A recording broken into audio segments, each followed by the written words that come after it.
Alright, bersempena dengan anugerah bintang popular berita harian ni, saya mengenakan busana daripada Hackett London, jaket velvet warna maroon. Warna apa? Burgundy. Awak butuh warna? Burgundy dikenakan dengan baju putih dan juga seluar tuxedo hitam dan juga kasut hitam yang kilat.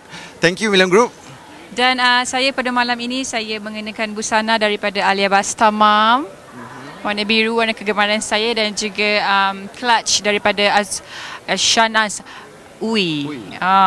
Shanaz Ui. Jadi saya nak ucapkan terima kasih. Cantik tak? Cantik memang. Ada. Pendapat korang tentang ABP kali ini? Azui. Pendapat korang tentang ABP? Okey.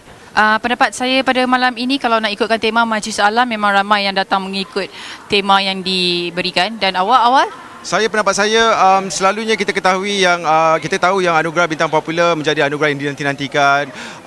Tapi saya nak ucapkan syabas kepada Berita Harian, syabas kepada TV3 kerana mengambil inisiatif untuk menangguhkan anugerah bintang popular disebabkan insiden yang berlaku kepada MH370. Walaupun kita dalam orang kata kesedihan, kita ambil inisiatif untuk orang kata menghormati masa tersebut untuk tidak melakukan anugerah ini pada waktu tersebut, dan kita bawa ke waktu yang sesuai. Waktu ini. Jadi diharapkan sambil kita bergembira, kita sama-sama mendoakan mereka yang masih lagi kehilangan orang tersayang dalam MH370. sekarang ni saya dah pun memasuki minggu yang ke-31.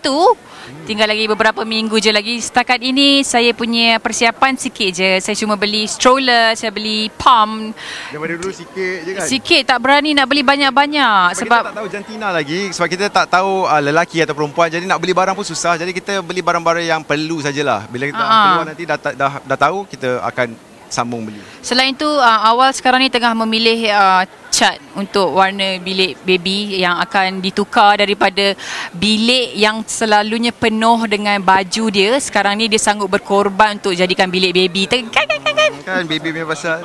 Baju-baju saya mula Syah angkat sikit. Lepas tu dia kumpulkan semua. Maksudnya saya tahulah saya kena pilih yang mana saya nak, dan yang tak pakai tu bagi kat orang. Sebab saya ada perangai suka simpan barang. Jadi kadang-kadang tak pakai pun baju tu 5-6 tahun simpan.